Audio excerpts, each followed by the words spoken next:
extremamente absurda, que não vai acontecer.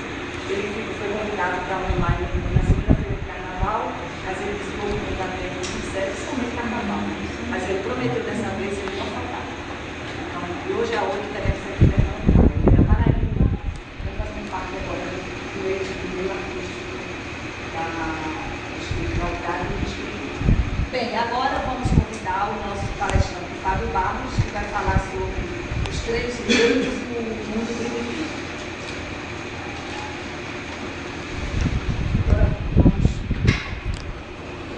Vamos fazer a nossa prece inicial, né? Agradecer a Jesus, a Evangelho, a espiritualidade da vida por estarmos aqui. Sejam bem-vindos os que estão convidados pela primeira vez. Sejam bem-vindos que estão, que foram da casa, mas que estão retornando para nos visitar, né? E que apareçam sempre. A casa está aberta para todo mundo. Senhor Jesus, que agradecemos por essa oportunidade, Senhor, de estarmos todos aqui reunidos nesta festividade do 32º aniversário do Irmã Angélica, para que possamos nesta noite, Senhor, cumprir o nosso papel de ouvido na palestra do irmão da Periferia, aprendendo mais um pouquinho dessa linda doutrina, essa doutrina de amor, essa doutrina de razão, essa doutrina maravilhosa. E que possamos ter discernimento para tudo aquilo que vai acontecer. E assim, Senhor, está aberto. Nosso trabalho também de Deus. E assim, nossa vontade de Deus.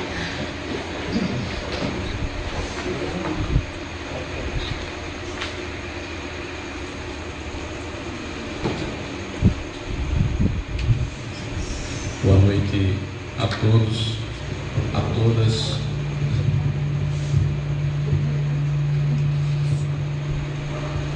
Que a paz de Jesus esteja conosco, encarnados, desencarnados. Tem alguma dificuldade? Microfone. Está falando. Vamos lá, então, assim, primeiro eu queria parabenizar a instituição por mais um ano, né, de atividades. A Casa Espírita é, antes de tudo, um ambiente nesse mundo em que vivemos de oásis, é luz, é casa de luz no caminho das pessoas. Então toda instituição espírita ela é extremamente bendita, porque na verdade nós encarnados e desencarnados temos na instituição espírita aquele ambiente onde nós vamos encontrar esclarecimento. Esse esclarecimento ele pode ser de diversas formas. Primeiro, ele pode ser a partir do conhecimento da doutrina espírita propriamente dita, a partir do que nós temos daquilo que é a teoria da nossa doutrina. E a outra forma é no acolhimento. Então aquilo que a gente aprende na teoria a gente transforma em acolhimento e acolhe encarnados e desencarnados. Na verdade, o tema dessa noite ele é muito interessante. Eu particularmente tenho uma simpatia muito grande por esse tema. São os 3 reinos. Primeiro porque fala da natureza. E aí eu sou uma pessoa admiradora da natureza. Como todos nós somos admiradores da natureza. Mas por questão de ordem pessoal, eu me formei numa ciência que se debruça sobre a natureza, que é a biologia. E por outro lado, por vontade pessoal, por decisão pessoal e não só por formação, eu me identifico como ambientalista. Então eu fico muito à vontade. A primeira vez que eu li no Livro dos Espíritos o tema dos 3 reinos, eu fiquei extremamente entusiasmado. Foi uma das coisas que também consolidou a minha fé a partir daquilo que era a informação dos Espíritos. Imagino que eu tinha passado pela universidade e primeiro pela escola, mas como eu sempre fui muito observador, depois pela universidade a coisa se tornou ainda mais sólida. Por quê? Enquanto a universidade, para algumas pessoas, ela é um instrumento materialista, e tem pessoas que vão para a universidade, vão para a academia e terminam se tornando pessoas materialistas, porque querem, um exemplo, a partir às vezes da ciência humana, descaracterizar Deus, ou tentar desfazer, como se Deus não existisse, seria a morte de Deus. Para alguns cientistas, isso aparentemente se tornou uma verdade em tese. Para nós, não. Eu me entusiasmei primeiro quando eu li lá no Livro dos Espíritos uma pergunta fantástica que diz assim: como acontece a evolução na natureza? E a resposta dos Espíritos é a seguinte, diz a Kardec: a evolução ela acontece da seguinte forma: do átomo ao arcanjo, tudo se encadeia. Visto assim, parece uma coisa relativamente simples, mas não é. É muita informação em uma resposta tão rápida. É um universo de informação numa resposta tão rápida. Preste atenção. Do átomo, isso era a resposta dos espíritos naquela época, há 155 anos, né? É isso? Atrás. É um pouquinho mais porque ainda é na elaboração do Livro dos Espíritos. Não é no dia em que o Livro dos Espíritos foi publicado. Foi publicado em 1857, em 18 de abril. O que é interessante é que quando eu li isso a primeira vez, eu tive um impacto. Cada um tem um impacto diferente a partir do que lê nesse livro, claro. Ele é fantástico, ele é um universo de informação.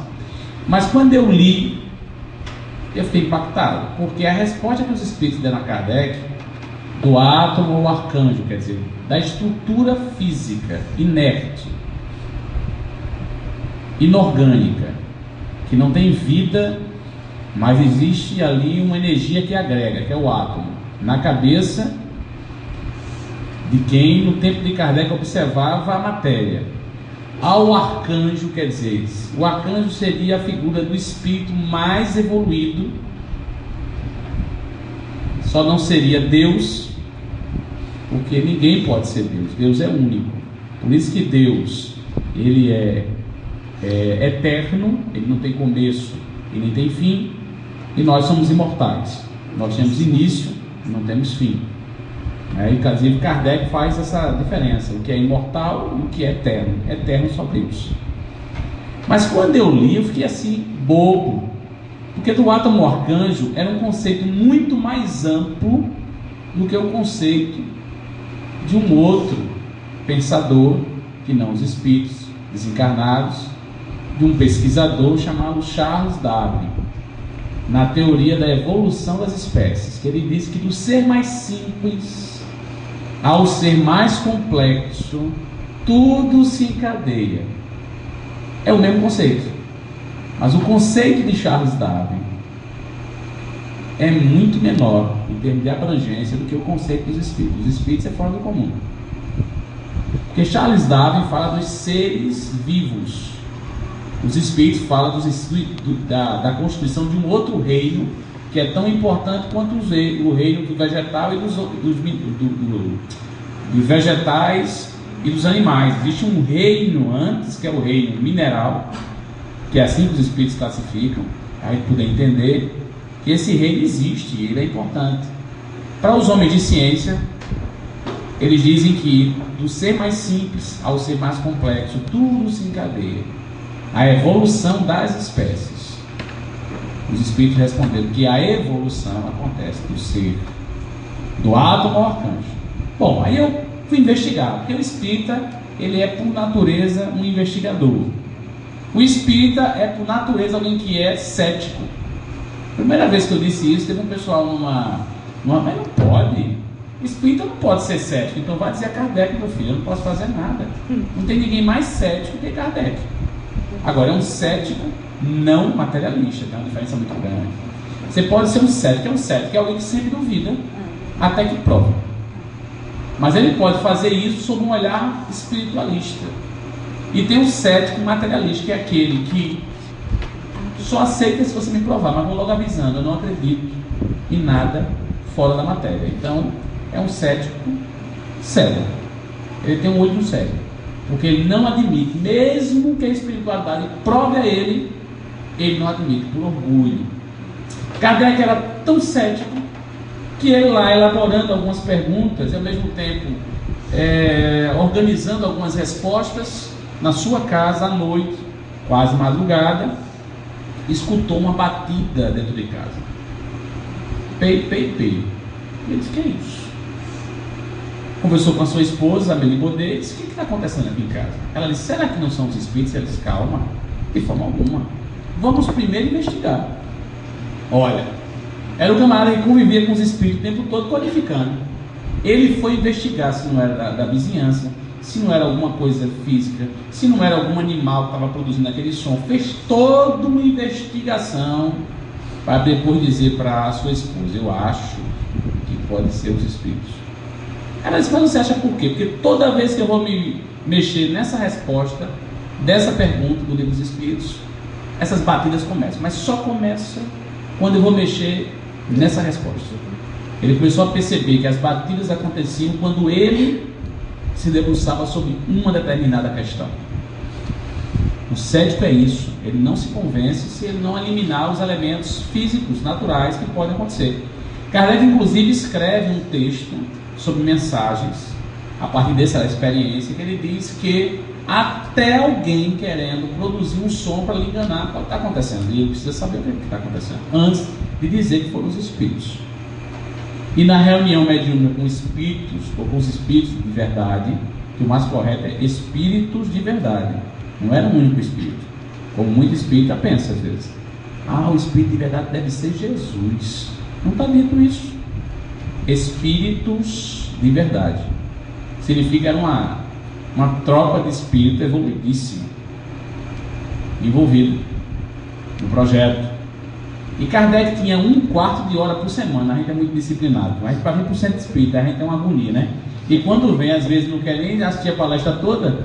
Kardec trabalhava a semana toda para 1/4 de hora, 15 minutos, gente.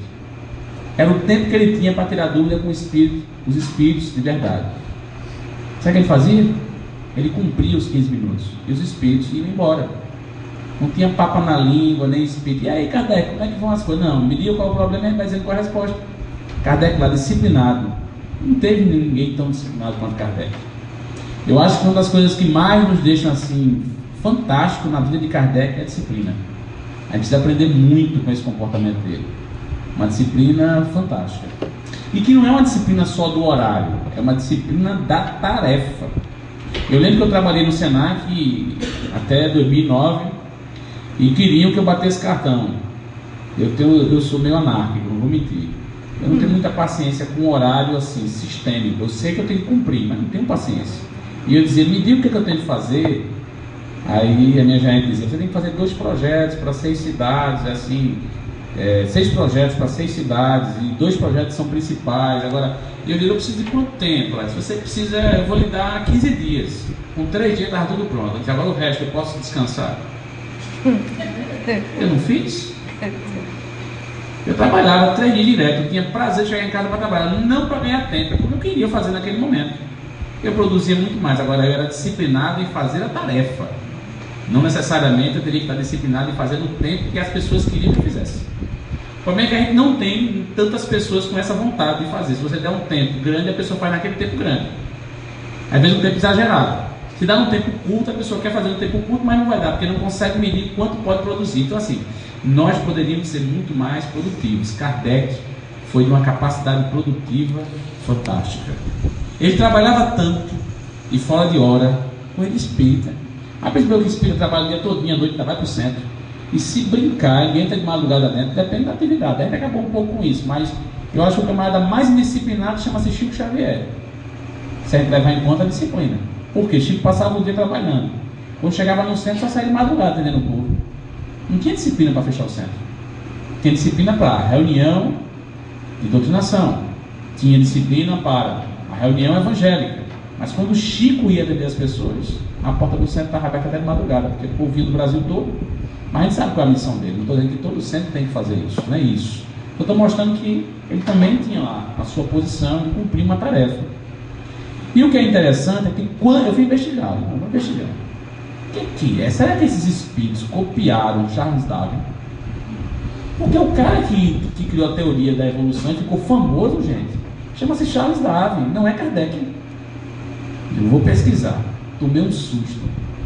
Como o menino diz aí, tripior. Tripiou é 3 vezes.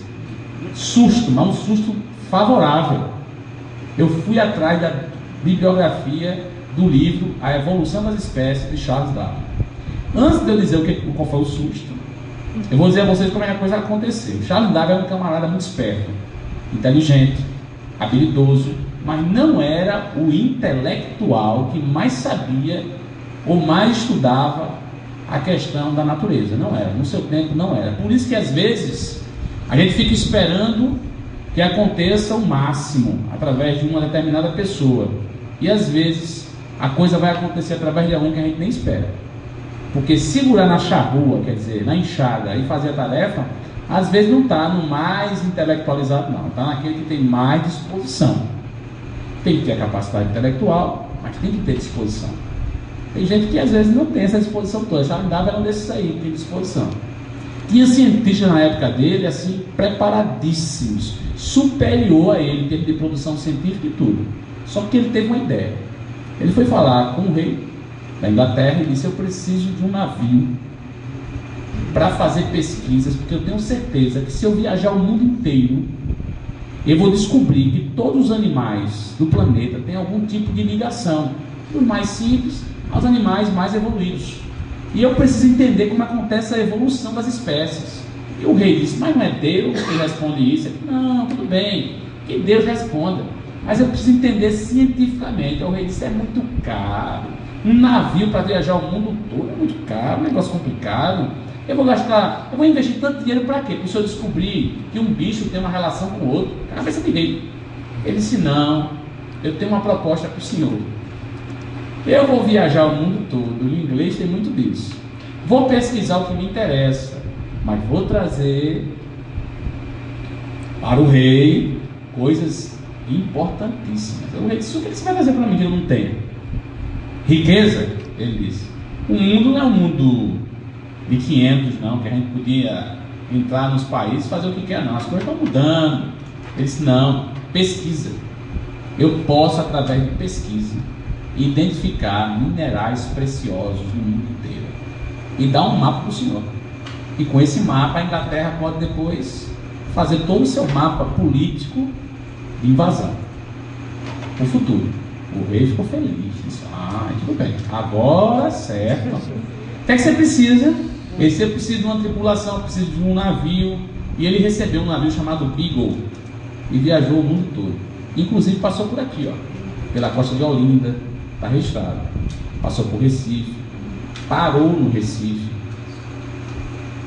aportou aqui e inclusive doou alguns materiais na época, que hoje encontra-se na Universidade Federal de Pernambuco, hoje no departamento de oceanografia. Deixou o que ele queria deixar, mas levou muita informação.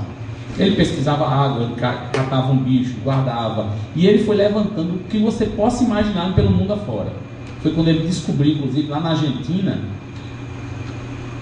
pegando água de vários locais no oceano e guardando, sem saber para que ainda, porque o futuro daria informações, porque ele não tinha tecnologia para aprender tudo. E foi assim que a Inglaterra descobriu que a Ilha das Malvinas tinha petróleo, mas isso só descobriu séculos depois. Por quê? Porque a água que guardou depois foi pesquisada na própria Inglaterra, muito tempo depois. Essa coleção foi pesquisada, não só essa, todas. E a Inglaterra descobriu, através de uma estrutura de um animal, na verdade chamado foraminífero, você só vê sob o microscópio, que onde tem muitos foraminíferos tem petróleo. E foi assim que a Inglaterra decidiu ocupar as Malvinas, e até hoje é território inglês. Então Charles Darwin atendeu a ciência, mas atendeu também a outro Deus, do interesse financeiro, do capitalismo, por aí vai. Mas era assim que ele ia. E aí, vê bem, em 1859, ele publica o livro A Evolução das Espécies. Gente, ele publicou 3 anos depois do Livro dos Espíritos ter sido publicado. Quem copiou o Livro dos Espíritos, não que ele tenha lido o Livro dos Espíritos, mas quem copiou a informação foi Charles Darwin, não foi o Espiritismo. O Espiritismo publicou antes, nós temos direito, inclusive, dessa publicação. Foi o meu susto. Caramba, os Espíritos colocaram uma informação que não tinha sido ainda cientificamente publicada no mundo, gente. mostrando que os animais se encadeiam dentro de uma lógica evolutiva em cadeia que a ciência humana não sabia ainda. E os espíritos afirmaram isso 3 anos antes, que não é 3 anos antes, é mais. Porque quando Kardec escreveu essa questão e foi respondida, o livro dos espíritos estava no prelo. Você tinha aí pelo menos uns 3 ou 4 anos para trás. O espiritismo antecedeu e foi muito mais além, porque o que os espíritos afirmaram a Kardec, que do átomo ao arcanjo tudo se encadeia, é muito superior ao que Charles Darwin vai dizer em 1859. Então, para a gente que estuda um pouco ciência, começa a estudar ciência, eu tomo um susto. Eu cheguei para o meu professor de biologia e mostrei para ele, disse, que loucura é essa, Fábio? Que loucura, olha aqui. Está escrito, Charles Darwin não tem direitos autorais, nem científicos sobre essa informação. Ele disse, não é átomo, arcanjo, que negócio de doido, Fábio. Arcanjo é coisa de igreja, é porque você não está entendendo o que está querendo dizer aqui, vai mais longe. Ele não está falando só do planeta Terra, ele não está falando só dos reinos minerais, do reino mineral, do reino vegetal e do reino animal na Terra, não. Ele está falando muito mais além. Significa o seguinte, gente: os espíritos afirmam para Kardec que nós temos que observar a natureza como sendo nós mesmos. Eu chego para meus alunos em sala de aula e fazia assim, desenha a natureza. Eu fiz um semestrinho agora. Peguei a pirralhada, disse, desenha aqui a natureza. Dei 5 minutos. Desenharam. Quando termina de desenhar, aí tem uma árvore, tem um passarinho, tem um peixe, tem uma planta, tem isso, tem aquilo, tem tudo, menos o ser humano. Não faz parte. A gente, desde criança, é educado a se colocar a parte da natureza. Se você pega, é outra coisa fantástica do livro dos Espíritos e da doutrina espírita. A doutrina espírita, ela vai na contramão de tudo que nós aprendemos. Nós não estamos à parte, nós somos a natureza. E estamos, ou deveríamos compreender que estamos integrados a ela. Aí eu pergunto aos meus alunos, quem é mais importante, você ou uma bactéria? Meus alunos, claro que sou eu. Professor, uma bactéria? Eu digo, pois é, tem 3 kg de bactéria no seu intestino. Só isso. E quem é mais importante? Você ou essa tropinha dentro do seu intestino? Aí fica mais, eu sou mais importante que a bactéria. Pois é, mas se elas se arretarem com você morre quase que instantaneamente. Por quê? Porque elas estão dentro de você, elas são unicelulares. Mas se elas quiserem, você deixa de existir fisicamente na hora. Outra, tudo que você come, você só faz a digestão para permanecer encarnado, porque são as bactérias que ajudam no processo digestivo. Sem elas, você não conseguiria se alimentar. Como é que você é mais importante do que uma bactéria? Quem disse a você que você é mais importante do que uma bactéria? Então essa é uma pergunta interessante. O espiritismo vai na contramão e põe a gente no mesmo patamar de uma bactéria. Mas peraí, conversa, eu já li o livro todo, não diz isso. Mesmo patamar, nós somos criaturas. E um pai faz diferença dos seus filhos? Então nós somos iguais. Nós somos diferentes, mas não podemos ser desiguais. Existe uma diferença entre ser diferentes e ser desiguais, né? O homem é diferente da mulher, mas pode se garantir a desigualdade. Quando se garante a desigualdade entre homem e mulher, tem violência. Sempre em que a gente se sentir desigual, vai ter violência. Por isso que a gente destrói as matas, por isso que a gente mata os bichos, por isso que a gente polui o ar, por isso que a gente polui a terra, por isso que a gente polui o mar. Porque na nossa cabeça nós somos superiores e tudo está aí para nos servir. Está errado. O gato amanhã vai ser um ser humano. E para o cara entender isso, a barata um dia vai ser espírito humano. E para entender isso, a matéria hoje que agrega essa mesa, existe uma energia que agrega a matéria. Essa energia está em processo de elaboração, e é dessa energia que Deus fabrica espírito. Pouca gente compreende isso. Por isso que os espíritos disseram, do átomo ao arcanjo, tudo se encadeia. Um exemplo, qual é a diferença de um mineral para outro? A diferença é como os átomos se arrumam, só isso. Tudo é átomo. Agora, como eles se arrumam, garante uma molécula de um tipo, uma molécula de outro, e termina dando a diferenciação que nós encontramos na natureza. Mas no fundo, O que agrega matéria é uma energia que ninguém sabe explicar. O que agrega o átomo, um exemplo, tudo isso aqui é formado de átomo. Tudo que for matéria é formado de átomo. Claro que hoje já tem pesquisas que mostram muito além do átomo já. Mas para a gente entender, tudo tem átomo. A gente aprende isso logo na escola. E foi um cara chamado William Crookes que ajudou muito Kardec a compreender o que os espíritos tinham afirmado. E Kardec, apesar de ser inteligentíssimo, ele não sabia tudo. E ele ficou muito amigo de um camarada chamado William Crookes, que nós espíritas precisamos ler as obras de William Crookes. Com todo respeito, gente. Com todo respeito mesmo. Entendam o que eu vou dizer. Tem muito livro espírita que não precisava a gente ler. Porque não diz nada. Quando digo livro espírita, não é livro da codificação, não. É o que está sendo publicado pelo mundo afora. Eu não tenho problema de ler. Se você pegar a Viola na janela e me entregar, eu leio. Agora, entre Viola na janela, com todo respeito, e A Vida Continua, de André Luiz, não está nem de brincadeira. São coisas distintas, inclusive. Ah, mas eu gostei da janela. Eu também gostei. Mas pode ter certeza, não tem um aprofundamento de E a Vida Continua. Vejam um filme. Eu estou maravilhado. Não vi ainda tudo, mas vi alguns trailers. Só pelos trailers já deu para ver que o negócio vai ser, mais uma vez, sucesso. O que eu estou querendo dizer é o seguinte: a gente não leu quase nada de William Crookes, a gente quase não leu nada de Aksakov, a gente não leu quase nada de Leon Denis, a gente não leu quase nada de muita gente boa do tempo de Kardec, que construiu a base, que não passa na codificação. Está na codificação, mas também está na construção do espiritismo ainda na França. Esse pessoal dá informações muito claras. A gente é que não está, talvez, com o mesmo hábito de estudo. Eu estou dizendo a gente, estou generalizando. Tem grupos espíritas que indicam, orientam. A gente tem que manter esse estudo teórico. E manter grupo de estudo, gente. Porque aí é onde a gente aprofunda. Você vê, William Crookes. Você chega, que danado foi o William Crookes? Para falar um pouco de evolução das espécies. Ele foi nada mais, nada menos, um dos maiores químicos e com compreensão da física no tempo dele, do tempo de Kardec. Ele inventou uma coisa chamada refração de elétron. Cara, que chique é isso, camarada? O que tem a ver isso com o espiritismo? Tem tudo, gente. Tem tudo a ver com o espiritismo. O cara inventou nada mais, nada menos. Inclusive agora ele foi aposentado um dia desse, William Crookes. Por que ele foi aposentado? Porque ele inventou a refração de elétrons. E é dessa teoria da refração de elétrons que vai se construir os tubos de imagem de TV. Então esse cara não fez nada. Ele só conseguiu controlar os elétrons para que nós tivéssemos o direito, em um certo tempo, de conhecer a imagem que viaja pelo espaço sem que a gente possa tocar. Nesse momento, quando a gente está aqui, tem ondas de informação aqui, de rádio, de imagem, de som. Isso só pôde ser feito por causa desse rapazinho aí, chamado William Crookes.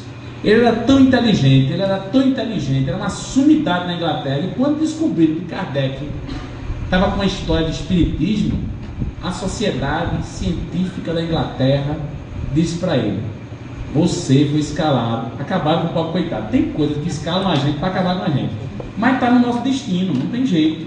Bota isso na cabeça de vocês. Se tiver no destino da figura passar por aqui, vai passar. Porque o cara era renomado, cientista, respeitado. Ele era tão respeitado que a Sociedade Científica Inglesa, britânica, chamou e disse: ó, tem um tal de Allan Kardec, e nós temos uma missão para você, que é o professor Hipólito Denizar Rivaio, que é o professor que agora está se chamando aí de Allan Kardec. A gente quer que você pesquise ele, porque ele está causando um problema muito sério. Ele está inventando aí umas histórias que envolvem os espíritos, efeitos físicos. E como você é um físico renomado, nós precisamos de você, para você desmentir Kardec. E você vai ser enviado à França para lá conversar com ele, pesquisar e trazer uma resposta científica para que a gente possa desmoralizar essa vergonha. A resposta de William Crookes: eu irei, mas dentro de um olhar científico. Se for uma farsa, não pela farsa, mas pela ciência, ele dizer o que está acontecendo. Mas também, se for uma verdade, eu irei dizer que é verdade. Como eles são presunçosos, os materialistas, disseram: vai embora, vai lá pesquisar, porque aquilo é mentira. O coitado do William Crookes foi até a França, marcou uma entrevista com Kardec, teve contato até com os espíritos da verdade. Karl Marx, o camarada do comunismo, do materialismo que dizem, era amigo de Kardec. Kardec era uma pessoa articulada politicamente, cientificamente, culturalmente, ele era extremamente articulado. Como nós precisamos ser. O espiritismo não é tudo, mas o espiritismo está em tudo. Ele não é tudo. Não podemos colocar como uma cocada preta que salva o universo. Mas o espiritismo está em tudo, tá? Porque os princípios espíritas são leis naturais, está em tudo. Agora a gente não vai forçar ninguém a ser espírita. Mas que está em tudo, tá. Só é você mexer ali que você vai descobrir que está lá. Aí o pobre do Kardec recebeu a visita de William Crookes. Era um educadíssimo. Disse: olha, Kardec, vou ser muito claro com você. Você é um homem de ciência. Você estudou na escola de Iverdon. Você é um homem preparado. Você é uma pessoa que estudou e sabe que um homem de ciência precisa pesquisar. E eu vim aqui para pesquisar os fenômenos que você diz que existem. E eu queria saber primeiro se você permite que eu faça a pesquisa. Ele disse: claro, sem problema nenhum. Kardec disse: só que eu acho que você viajou muito em vão. Volte para a Inglaterra, porque eu vou lhe dar uma pesquisa das mais fantásticas que eu já presenciei. Kardec disse. Kardec já tinha ido à Inglaterra, viajou bastante, ele fez várias viagens, inclusive ele cita essas viagens. E eu quero que você volte para a Inglaterra. Não me pesquise agora, pesquisa na Inglaterra. Tem uma jovem lá chamada Kate King, que recebe o espírito de Florence Cook. Não, ela é Florence Cook, que recebe o espírito de Kate King. Aí ele disse: mas recebe como? Materializa. Materializa? Ele se materializa. O espírito se materializa. Ele se torna físico. Ele se torna visível através de um fenômeno chamado materialização. Vá lá, pesquise esse fenômeno e você não vai precisar falar comigo mais nem uma única pergunta. Ele pega o endereço, pega as informações e volta para a Inglaterra. Quando chega na Inglaterra, conhece a médium, conhece a família da médium, começa uma pesquisa que vai gerar um livro a posterior chamado Fatos Espírita. Tem que ler esse livro, é um livreto. Ótimo de ler. Quando você conversar com seus filhos em casa, alguns espíritas ou não espíritas, manda eles irem no livro de primeiro ano do ensino médio e procurar lá o William Crookes. Ele está lá. Refração de elétron. Até hoje é a teoria que a gente usa no mundo inteiro. O cara inventou, ele descobriu, na verdade, um fenômeno que até hoje é utilizado. Chama-se ampola de Crookes. Está lá, ensino médio. Ainda lembro, fiz vestibular e acertei uma pergunta que foi feita, inclusive, com relação a essa ampola. E aí, o que é interessante, ele volta para a Inglaterra e descobre, através da materialização de Kate King, coisas fantásticas. Ele chama um amigo dele chamado Edward, que é um fisiologista, e eles presenciam várias materializações. Corta a unha do espírito e guarda a unha, o espírito materializado. Afere a pressão arterial do espírito, afere a pressão arterial da médium em transe, e ela liberou o ectoplasma para poder materializar o espírito. A Florence, ela é uma jovem com problemas respiratórios, tem grave problema pulmonar. Quando eles vão auscultar, percebem que ela tem problemas no pulmão, inclusive ela tem uma deficiência pulmonar por causa dos problemas respiratórios. Quando vai auscultar o peito da desencarnada Kate King, materializado, o pulmão dela é pulmão de desencarnado que está em mundo espiritual superior, perfeito. Perfeito. Ela dá informações, fala com eles, explica coisas da espiritualidade, fala de ciência pura, porque do lado dela tem vários espíritos evoluidíssimos que dão respostas a William Crookes. William Crookes, que não é otário, não é besta, fez um bocado de pergunta para melhorar as pesquisas dele. É muita sabedoria do besta, né? Ele disse: não, vou aproveitar que tem um espírito sabido aqui. Me diga uma coisa: se eu mexer ali, fizer assim, fizer tal experiência, o espírito, não, isso aí vai precisar você observar sobre outra ótica, porque os elétrons são assim. A coitada da médium era semi-analfabeta, jamais poderia partir da mente da médium que estava em transe. O espírito que estava ali também não era evoluído. Quem estava dando respostas a Kate King eram os espíritos que estavam do lado, evoluidíssimos. Ele bateu foto e fez um trabalho fantástico. O pobre coitado voltou para a Sociedade Científica Britânica, chegou lá e disse: ó, gente, é problema. E falou isso, chamou uma reunião geral. Ele ficou tão entusiasmado que ele disse: eu vou contar para todo mundo. Só que ele não era criança, ele sabia o que ia acontecer. Quando ele disse o que ele viu, o que ele fez, o que ele pesquisou, cortaram a cabeça dele. Será que você não faz mais ciência, não? Ele perdeu o emprego na universidade, ele deixou de pesquisar, foi proibido de pesquisar, perdeu todo o respeito da sociedade científica e foi colocado à míngua da ciência. E nem por isso ele se importou. Isso é só para a gente entender qual é o prejuízo de enfrentar com o ideal aquilo que você acredita. Faz parte. Como Kardec também. Kardec se anulou, era um homem inteligentíssimo, mas não precisou evoluir nos aspectos financeiros, profissionais, porque ele tinha outro objetivo. Mas eu nunca esqueço da pergunta de Kardec, para a gente não deixar ficar besta, né?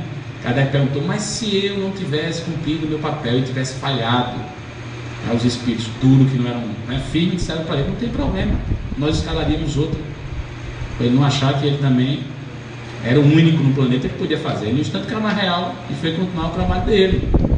Somos nós somos importantíssimos, todos sem exceção, mas, como diz o ditado, não somos insubstituíveis nesse sentido, porque realmente nós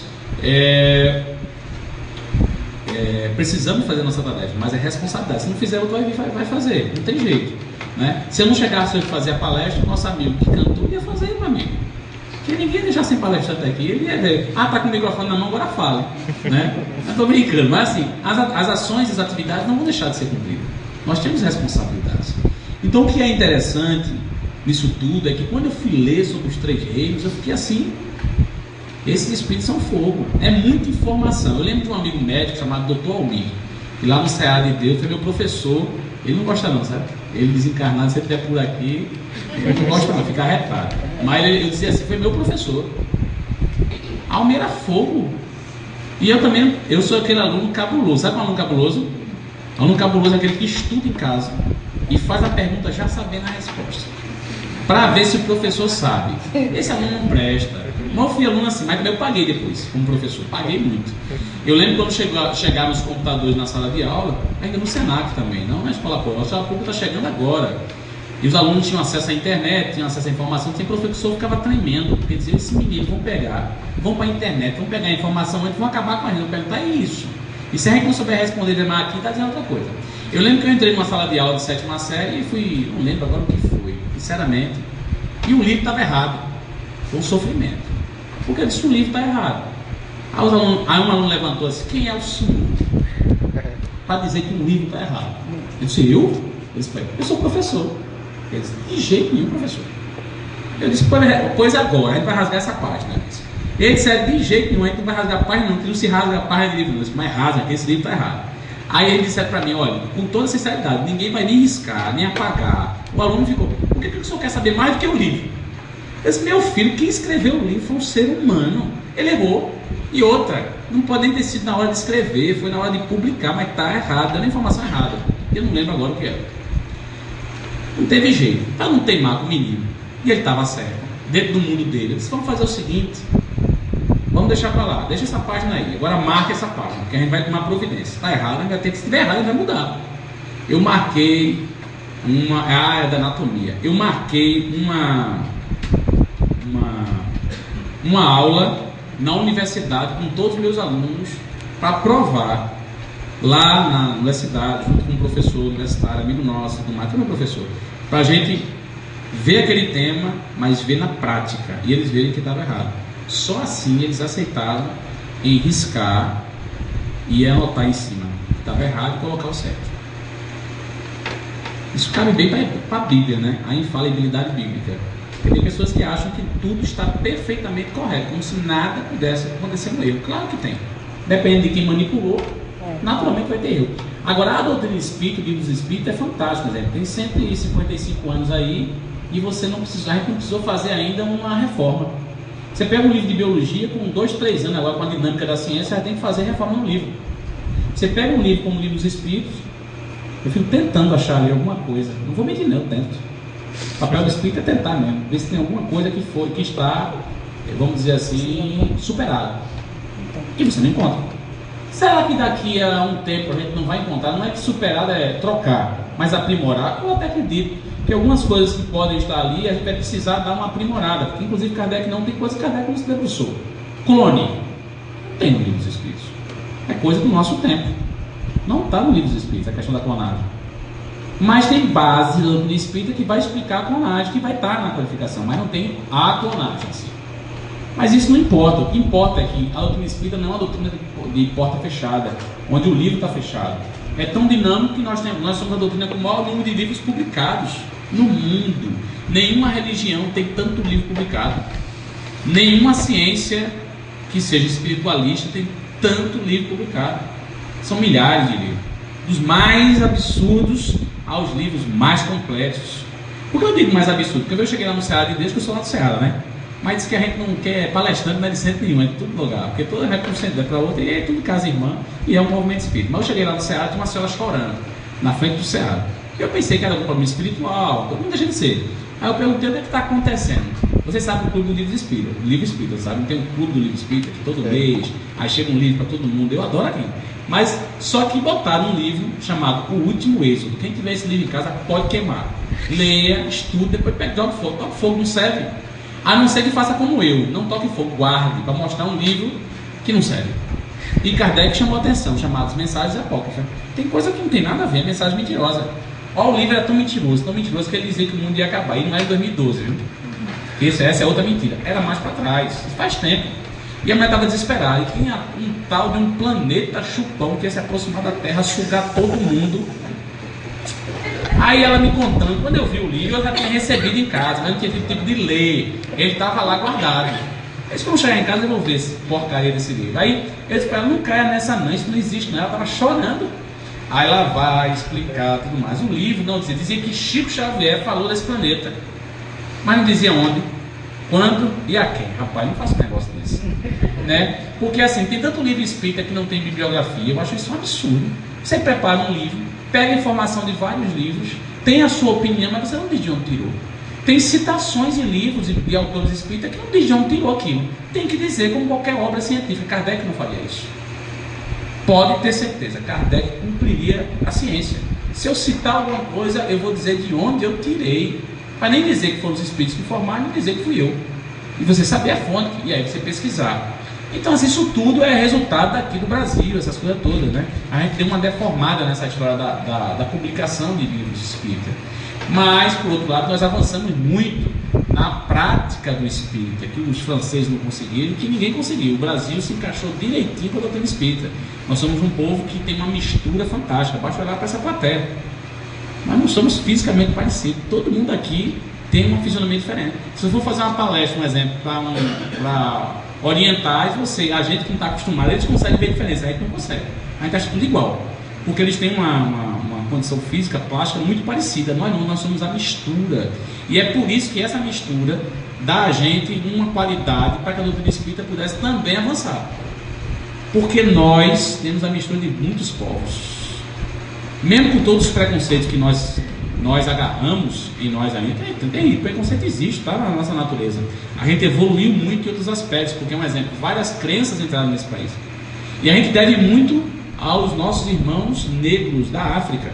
Os espíritas devem. Às vezes eu vejo espírita que fala da Umbanda. Ele disse, é doido. Minha gente, a Umbanda tem uma importância muito grande para a gente, porque ela deu à nação brasileira o interesse pelo fenômeno espiritual. Deu à nação brasileira a relação com a espiritualidade, mesmo que essa relação seja uma relação muito mais do fenômeno, mas deu. Claro que deu, porque os negros, os afrodescendentes brasileiros, eles tinham essa relação e sofreram muita perseguição, tiveram que transformar todos os seus deuses em algum santo católico, para poder, pelo menos, que é o sincretismo imposto, para pelo menos eles poderem fazer os seus rituais, desenvolver os seus rituais. Mas que eles nos ajudaram, claro. Quantos centros de Umbanda não se evangelizaram, se tornaram centros espíritas? Sim, eu conheço vários, no Brasil. Mas o que é mais importante não é ter se transformado em centro espírita, é ter servido também historicamente para garantir essa nossa relação com a espiritualidade. Ajudou? Sim. Porque se fosse por outras crenças, a gente teria muito mais dificuldade. Mas voltando aos três reinos, os espíritos falam de evolução compulsória. O que é evolução compulsória? Essa é uma palavra diferenciada. Mas é o seguinte, todos nós temos como destino, inevitavelmente, sermos evoluídos. De luz, de paz, nós todos seremos plenamente bons. Não é bom? Isso é inevitável. Olha, você pode pintar miséria e dizer agora, pô, não quero não. Eu vou ficar mais ruim do que eu sou, porque eu não quero ser bom, não tem jeito, você vai ser bom. Porque a própria natureza nos leva a isso. Fisicamente, e espiritualmente. O próprio planeta, Gênesis, você estuda o livro e você vai perceber que o planeta está em processo de evolução. E ele vem se aprimorando. Que aprimorando? As geleiras estão derretendo. O mar está ficando maior. Está acontecendo aí o avanço do mar. As matas sendo destruídas, a atmosfera aquecida. Como é que está melhor? Está melhor. Isso é responsabilidade nossa, não é do planeta. O planeta, ele vem esfriando. O planeta vem se modificando. Ele vem se transformando. E foi toda essa transformação do nosso planeta que garantiu que a vida humana se perpetuasse. Como é que um planeta não evoluiu? No começo era só lava. Quando a Terra se colocou como um planeta, não tinha condição mínima de vida na Terra. E de lá para cá o planeta vem evoluindo, ele vem evoluindo junto conosco. Nós é que estamos cometendo alguns erros. E esses erros são graves. Mas não quer dizer que o planeta não evolua. Ele vem evoluindo. Agora há pouco disseram, não, mas e o degelo das calotas polares? Bem, isso aí ninguém quer dizer que isso aí realmente seja resultado só do que nós fazemos em termos de poluição. Ninguém sabe, não existe um estudo de 1000 anos atrás para você saber um exemplo, como é que esse planeta reage a cada milênio. Você pode ter um certo tempo um aquecimento do planeta, depois um esfriamento, um aquecimento, um esfriamento. A gente não sabe se isso é uma coisa comum ao planeta, porque o estudo que a gente tem de planeta não passa de 200 anos. Quem mais fez estudos sobre o planeta, por incrível que pareça, é Portugal. E como eles tinham o desafio de ir para o mar, e eles têm toda uma dinâmica de exploração marítima, eles mediram o oceano de 132 anos para cá. É quem tem a melhor sequência de medida dos oceanos, são os portugueses. Nós não temos quase nada de informação para comparar. Então tem que entender que o Charles Darwin, um exemplo, quando descobriu a história da evolução da espécie, o bichinho pensava que estava descobrindo o tudo e nós já estávamos muito mais adiante. Se a evolução é compulsória, do ser mais simples, do átomo, não é do ser, mas da estrutura mais simples, até o anjo, tudo se encadeia, significa que nós estamos em processo de evolução. Vai chegar um tempo que a gente vai precisar mais reencarnar, nós, chamados seres humanos, encarnados. Por quê? Porque a matéria não terá mais imposição sobre o espírito. Você não terá mais dependência da matéria. O que significa dependência da matéria? Os vícios, as necessidades. Aí você não precisa mais do corpo. Não precisa mais do corpo, você não precisa mais reencarnar. Isso significa muito mais adiante. Mas, e o golfinho? E o cavalo? E os animais como um todo? Eles estão em evolução? Estão. Eles têm espírito? Tem. Quanto mais complexo for o animal, mais a garantia dele ter espírito, que a gente não chama de espírito. Dr. Jorge André, que é um pesquisador espírita, psiquiatra e tudo mais, chama de princípio espiritual. Ainda não é espírito, porque ele só considera espírito quando a gente atinge a condição plena de consciência, quando a gente se torna um ser hominal no nosso mundo. Gente, dizer que um cachorro não pensa é ser muito ignorante. Eu acho que é exatamente. Eu, quando aprendi isso na escola, disse a minha professora, ela disse, olha, é um ser irracional. Eu disse, não, professora. Como é que não é? A senhora não conhece, não. Yuki, lá em casa, meu cachorro, a senhora não conhece. Olha, ele pensa mais do que eu. Disse, meu cachorro, ele pensa mais do que eu. Ela ficava doida quando fez isso. Não, ele é tudo menos irracional. Ele sabe o que ele está fazendo. Ele reconhece. Eu vejo como é que ele percebe as coisas. Eu não sou louco, não. Ela diz, não, mas ele é irracional, porque estava no livro. Eu tenho que aceitar que Yuki é irracional. Gente, como é que um elefante é irracional? Aí você pega o livro dos Espíritos e leiam lá, Instinto e Inteligência. Leiam essas 5 questões. Também é outra, meu amigo, que quando eu li, como biólogo, eu fiquei entusiasmado demais com os Espíritos. Porque é o seguinte, vê como é bonito para eu terminar. Para que serve a evolução? Porque eu não me perguntar para que serve. Deus é uma coisa às vezes meio esquisita. Ele não vai achar ruim o que eu vou dizer, não, porque ele sabe, nós somos assim. Eu achava Deus esquisito. Deus inventa uma metodologia estranhosa. Para você chegar a anjo, tem que passar por esse negócio todo, é a escola, né? Mas por que eu tenho que passar por todos esses estágios até chegar? Que elaboração é essa? Olhe, leia essas 5 questões com esse novo olhar, você vai entender. Eu vou começar a entender, eu também estou começando a entender. Veja bem, instinto e inteligência. Quando a gente começa, vamos lá, vamos pensar no átomo, não, vamos pensar no ser mais simples que a gente conhece. Vamos pensar como Charles Darwin. Não vamos pensar nem na matéria densa e inerte. Vamos pensar num ser mais simples. Vamos pensar que o ser mais simples é uma bactéria. É um ser unicelular, não tem cabeça, não tem rabo, não tem perna. É redondinho, é uma célula, mas já tem vida. E já sabe o que quer, viu? Sabe o que uma ameba quer? Viver. É incrível, meu amigo, como uma ameba na barriga da gente tem uma força. A gente devia ter força de ameba. Se a gente lembrar que um dia a gente foi uma ameba, a gente volta a ter perseverança e que a ameba. Tem que ser uma luta para matar. Então, o que é interessante, já existe um princípio espiritual numa ameba? Tem. E ela já luta pela vida. O que é que garante para a ciência biológica um ser vivo? Entre algumas coisas, a luta pela vida. Se alimentar, né? Ter um mínimo de defesa, de sobrevivência. A ameba faz isso. Então, do ser mais simples ao mais complexo, não está tudo se encadeando.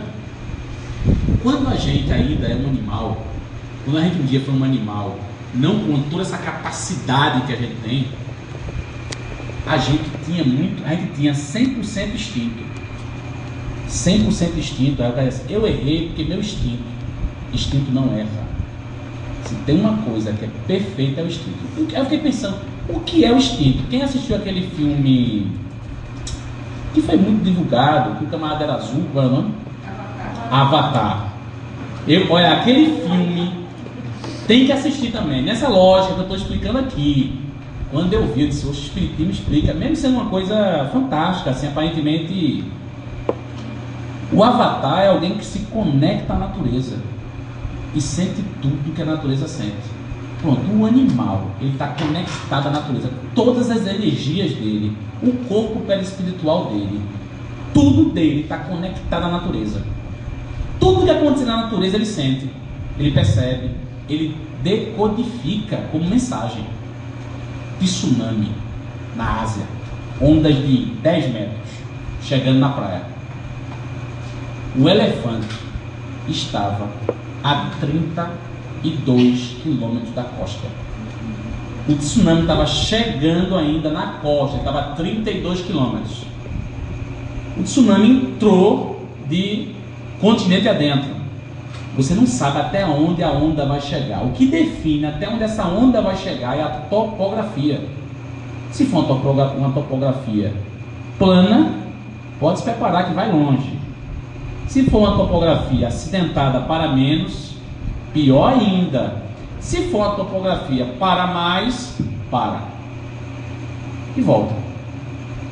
O elefante estava numa topografia para menos, mas a 32 quilômetros. Pois eles ficaram irritados, desesperados, quebraram as correntes, e já eram elefantes domesticados para a convivência comunitária.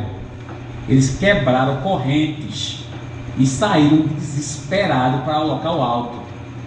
Não tinha rádio, os elefantes não têm celulares, não tem internet e nem consegue se conectar pela trompa com os satélites. Mas saíram virados no modo de coentro. Pensa que a gente diz?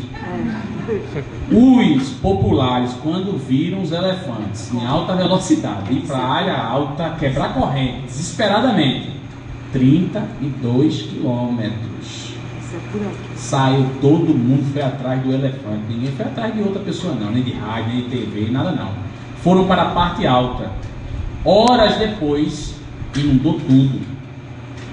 E muita gente que não percebeu esse movimento morreu. Mas quem seguiu os elefantes não morreu.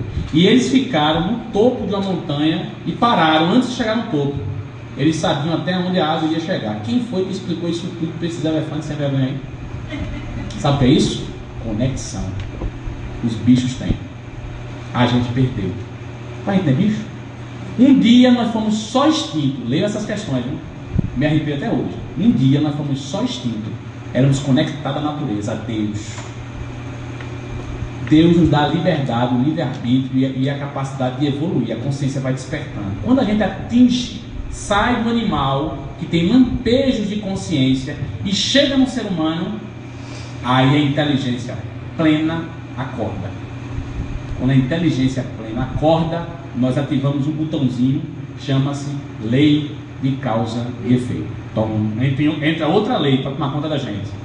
Antes disso, não ache que bicho está sob a lei de causa e efeito. Tipo, um cachorro comeu um gato toda encarnação. Na próxima, o cachorro vem gato e o gato vem cachorro e come o outro. Não existe isso. O bicho não passa, não tem essa lei sobre ele. Não existe a responsabilidade moral. Mas quando atinge o ser humano, esta lei começa a entrar em vigor e ela é paulatina a nossa capacidade de discernimento. Quanto mais consciência, mais se cobra. Quanto mais consciência, mais vai se cobrar. E assim sucessivamente. Quando a gente foi animal, era só instinto. Quando atinge o hominal, a gente começa a desenvolver inteligência. Vai ter um período que a inteligência vai ser tão intensa que ela vai buscar apagar o instinto. Isso é natural, é o orgulho, é o egoísmo. São os sentimentos naturais que a gente precisa para evoluir, viu? A gente reclama muito do orgulho, a gente reclama muito do egoísmo. A gente tem que reclamar mesmo e enfrentar. Mas também, meu amigo, foi instrumento de evolução. Era necessário. Não quer dizer que tem que se permanecer. Compreendeu que não vale a pena, tem que se descartar. Mas que foi necessário, foi. Por isso que ninguém comete um erro simplesmente porque quem cometeu o erro é resultado desse processo. Então, o que é bonito? Na medida em que a gente desenvolve a inteligência, a gente tenta apagar o instinto e se materializar. Só que lá na frente, a inteligência vai ampliando, e a gente percebe uma coisa, que a espiritualidade existe. O grande desenvolvimento da inteligência é a compreensão da espiritualidade. Quando você compreende a espiritualidade, aí você começa a se espiritualizar. Sabe o que acontece? Você começa a se reconectar à natureza. No que você começa a se reconectar à natureza, você começa a quebrar as barreiras que estão tapando o teu instinto. E você vai evoluir para um terceiro ser que não tem sexo, por isso que é interessante, que não tem corpo físico, chama-se ser angelical. O ser angelical é quando instinto, na melhor concepção da palavra, e conceitualmente falando, e inteligência vão estar de mãos dadas e perfeito. Aí você vai ser inteligência, mas uma inteligência conectada à natureza. De novo, você resgata a sua conexão, mas precisa passar por tudo isso. É para isso que serve os 3 reinos, para a gente passar pela experiência de desenvolvimento da capacidade intelectual, intuitiva, instintiva, emocional. Isso tudo vai ser desenvolvido. Aí eu estava numa palestra dessa, sempre tem que ter um menino para fazer uma pergunta terrível no final, né? Aqui não tem, mas menino é bom, porque menino é livre, a gente é cheio de amarra.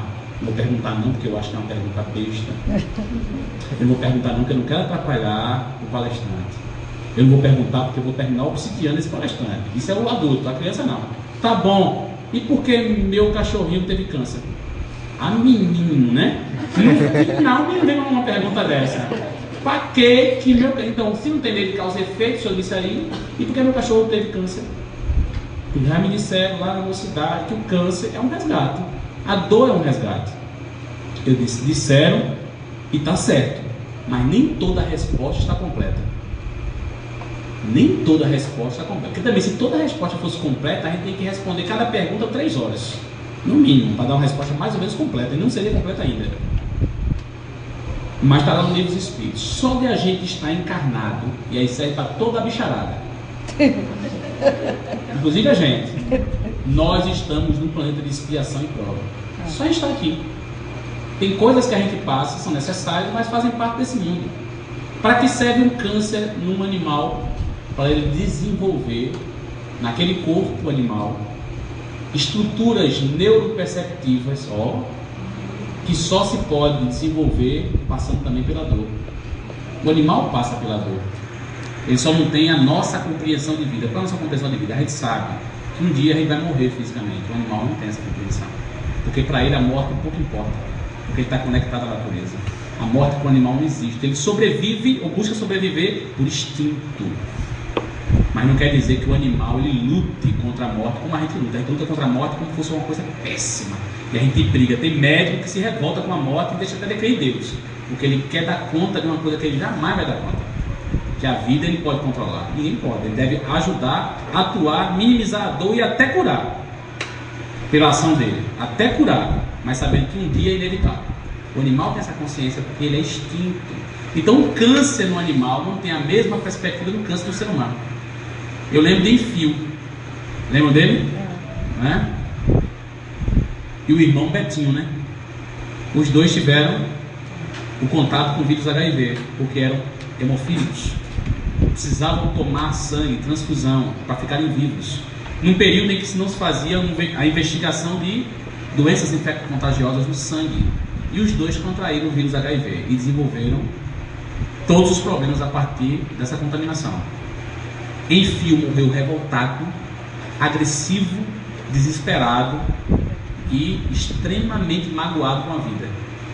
Betinho morreu fisicamente também do mesmo mal, mas se tornou uma peça fundamental da transformação social, de uma caridade, de um pensamento amoroso e de uma capacidade de solidariedade indiscutível. E aí, irmãos da mesma barriga, da mesma mãe, não é isso? Que tiveram aparentemente as mesmas condições, mas eram espíritos diferentes diante da dor. Somos nós.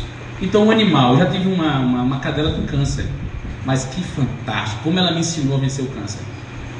Olha para um animal com uma doença dessa, ele chora, ele sofre, mas ele não demonstra o desespero que às vezes a gente demonstra dentro da dor, porque ele não identifica a dor como nós identificamos. Aí eu disse, a dor no animal serve de experiências neuroperceptivas. Aqui está ficando gravado no que a gente chama de inconsciente profundo da memória do animal, e vai servir para novas experiências, assim sucessivamente.